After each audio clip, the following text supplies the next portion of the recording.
Not every horror story begins with blood. Some start with something quieter, a life lived according to expectations, where every decision is made for you long before you realize you had a choice. This story is about a man who spent his whole life following instructions, until the silence became louder than anything he'd ever heard. And what waited in that silence changed him forever. Before we begin, don't forget to like the video, subscribe for more true horror stories, and keep the lights on, especially for this one. My name is Robert. I'm 65 now, and most of my life I did what was expected of me. I was a quiet kid, raised in a 2-bedroom house on the south end of Springfield, Illinois. My mother was a single parent, strong-willed, orderly, devout. She wasn't unkind, but she didn't leave much space for dreams. She believed in structure, in discipline, in doing what needed to be done before even thinking about what you wanted. Every morning, I made my bed tight enough to bounce a quarter, wore iron shirts to school, and recited daily affirmations that she wrote on cards and pinned to the fridge. Play it safe. Stay the course. Be dependable. She wanted more from me, she said, more than she had. But more always came with an asterisk. More meant reliable, respectable, secure. College wasn't a question, it was an instruction. Business management was her idea. A degree that opens doors, she said. I never even thought to ask myself what I wanted. I just followed the plan. Because when you're told all your life that security is the only real success, even dreams start to feel like mistakes waiting to happen. I grew up in a modest home in Springfield, Illinois. My mother raised me with rules, routines, and the firm belief that safety meant following the path others had paved before you. So I did. I went to college, majored in business management, not because I had a passion for it, but because my mother said it was practical. I got married young, had a son, worked as a junior manager for a regional retail chain. I wasn't great at it. I wasn't terrible either. I just was. A gray suit in a sea of other gray suits. Promotions passed me by. My marriage unraveled quietly, not with fights, but with silence. And when the 2008 recession hit, I was let go without ceremony. I drifted for a while. Temp jobs, warehouse shifts. Nobody wants to hire a man in his 50s who never really made a name for himself. Eventually, I took a job as a night security guard at Oak Ridge Memorial Cemetery, just outside of town. It was quiet, unassuming. $12 an hour and a small brick guard shack with a space heater and a radio. I told myself it was temporary. I worked there for 12 years. It wasn't an active job, but that was part of the point. I had a small routine. Unlock the gate by 9 p.m., make my way to the brick shack by the front entrance, switch on the floodlights, check the logbook, and sit down with a thermos of bad coffee and whatever book I'd picked up from the library that week. Midnight rounds were always the same. A walk past the mausoleum, a check of the fence near the southern border where the rust never stopped spreading, and a glance into the chapel window to make sure the lights stayed off. Every night bled into the next. The seasons changed more than I did. I'd watch the oak leaves fall, pile, rot, and disappear beneath new snow, only to come back again, green and bright. And I would still be sitting there. Same coat, same thermos, same silence. Some nights, I wouldn't speak a word, not even to myself. It got to the point where the only voices I heard were the ones on the wind. And eventually, I couldn't tell if they were real or just the echo of loneliness taking shape. I kept a journal, not out of sentiment, but because writing helped pass the time. I stopped checking the dates. It all blended into one long gray shift. That place never scared me, not at first. What scared me was how comfortable I became with being invisible, a silent figure walking forgotten paths, talking to no one, needed by no one. At some point, I realized I knew more of the names etched in stone than of the people still breathing, not because I loved it, not even because I needed the money, but because I had nowhere else to go. My son moved states away. My ex-wife remarried. I stopped keeping in touch with old friends because every conversation became a reminder of what I hadn't done with my life. The cemetery itself was peaceful. Rows and rows of old granite stones, some going back to the Civil War. We had a mausoleum, a cremation garden, and an old oak tree in the center that everyone said had been there longer than the town itself. At night, fog would roll in off the river, turning the grounds into a sea of silver. It was the kind of place that made silence feel like it had weight. For the first few years, I didn't believe in anything supernatural. I was a man of routine. I checked the perimeter, logged the patrols, made coffee at midnight, read old paperbacks until the sky turned gray. But the longer I stayed, the more I started noticing things. At first, it was small, a voice on the wind that wasn't mine. A cold spot near the infant section of the graveyard, even in summer. Lights flickering in the chapel when no one had been inside for hours. Then came the voices, not from outside, from within. Quiet at first. Murmurs, like echoes of thought that weren't mine. I'd sit in the guard shack trying to read, and I'd hear names. Please. Memories that didn't belong to me. I started walking the graves more than my patrols required. Not because I had to, but because I felt drawn.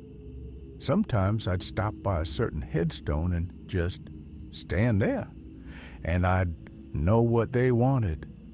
A letter brought to a daughter, a forgotten birthday acknowledged. One man just wanted his wedding ring removed. It had been buried with him, and he hated the feel of it, even in death.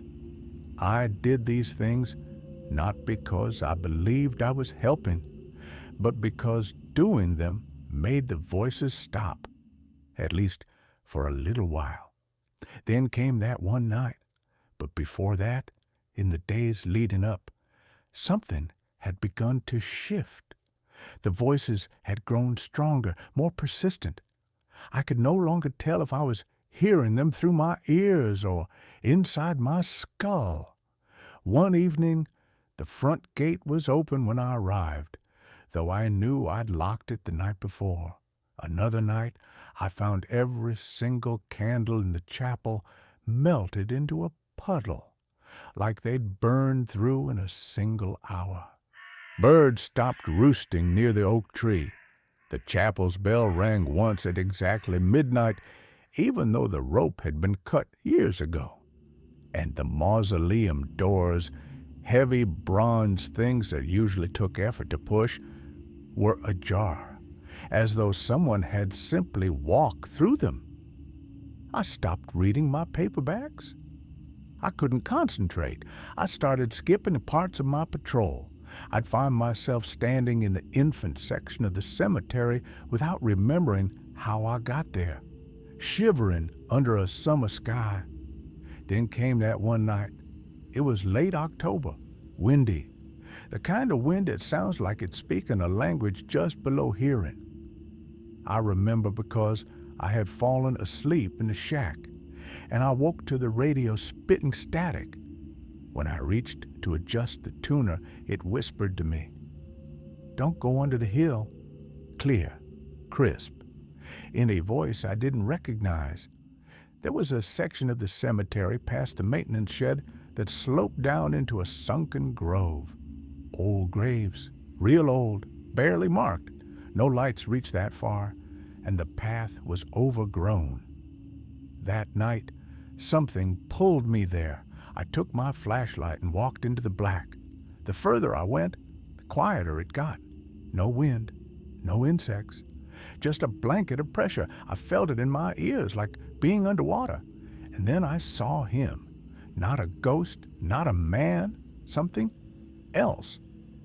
It was standing near an open grave that hadn't been there before. The air around it smelled like earth turned sour, damp, heavy with rot, and something sharp like burning hair.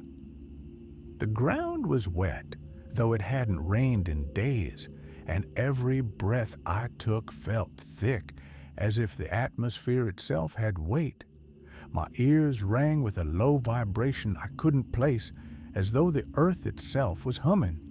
The creature stood motionless, and yet its edges trembled, not with movement, but distortion, like heat rising off asphalt. The open grave beside it yawned like a mouth, and the soil around it was churned in spirals, as though something had clawed its way from the depths rather than being placed gently into the ground. Leaves didn't move. Crickets didn't sing. I heard only the pulsing beat of my own heart and that low vibration growing stronger, syncing with something ancient and wrong. My flashlight flickered violently, and in that strobing light I could see the thing's form shift. First, like a man in a long coat, then bending backward on too many joints, then eyeless and grinning, and still it just stood, waiting. Its form flickered. Sometimes it looked like a man in black, sometimes a twisted thing with long arms and a stretched neck. Its face, God, its face was a grin, too wide, teeth like broken piano keys. Its eyes were hollow, and yet I felt them pressing into me. It moved without walking, one moment still, the next closer, and I heard it laugh. Not out loud, in my mind, that terrible joy thick and buzzing like flies. I ran. I dropped the flashlight and sprinted back through the headstones, branches slapping my arms, stones tripping my feet, but I could feel it behind me, not chasing, herding, toying. It whispered my name over and over in different voices. My mother, my ex-wife, my own voice, but twisted, begging me to stop, to look back. I didn't. I ran all the way to the chapel, threw the doors open and slammed them shut. I collapsed at the altar, the candles inside lit on their own. I felt warmth pour over me, and the pressure lifted. And then I saw him, not the thing, not the demon, someone else, a figure in white, gentle, radiant, but not blinding. He sat beside me, didn't speak with words, just presence, comfort. And in that moment, I wept, harder than I'd cried in my entire life, because I wasn't afraid of the thing outside. I was afraid of what I'd become, a man who let life pass him by until even the dead had more to say than he did. The next morning, I quit. I didn't sleep. I watched the sun rise through the chapel window, the light slowly breaking through the stained glass and casting colored ribbons across the stone floor. My hands still shook. I felt like a thread pulled too tight, like any sudden motion would unravel what was left of me. But deeper than the fear, deeper than the memory of the thing in the grove, was something else. Clarity. For the first time in decades, I saw the outline of my own life, how much I had wasted, how little I had chosen for myself. I wasn't just haunted by a creature, I had been haunting myself. I walked back to the guard shack as the fog lifted, packed up the few belongings I kept there, a photo of my son, my journal, a battered thermos, and left a note for the morning staff. Just 4 words. I can't do this. Driving home, the air smelled different, sharper. The city looked the same, but it felt unfamiliar, as if I was seeing it again after years of sleepwalking. I didn't cry again, but I came close. That day, I called my son. I didn't say much, just that I missed him, that I wanted to talk. He said he'd like that, and for the first time in so long I couldn't measure, I believed I still had time to become someone else. I never went back. I started volunteering at a church, reconnected with my son. I started living, slowly, clumsily, but honestly. I still feel it sometimes. That presence from the grove, watching from the corners of my dreams. But I know now that as long as I keep walking toward the light, it can't touch me. Sometimes the scariest stories aren't about monsters. They're about realizing you've been a ghost in your own life for decades. If you ever feel like you've missed your chance, that it's too late, let this story remind you. As long as you're breathing, there's time. Just don't wait until something from the dark reminds you that you're still alive. Thanks for watching. Stay safe, stay warm, and listen closely to what the silence says. It's trying to tell you something.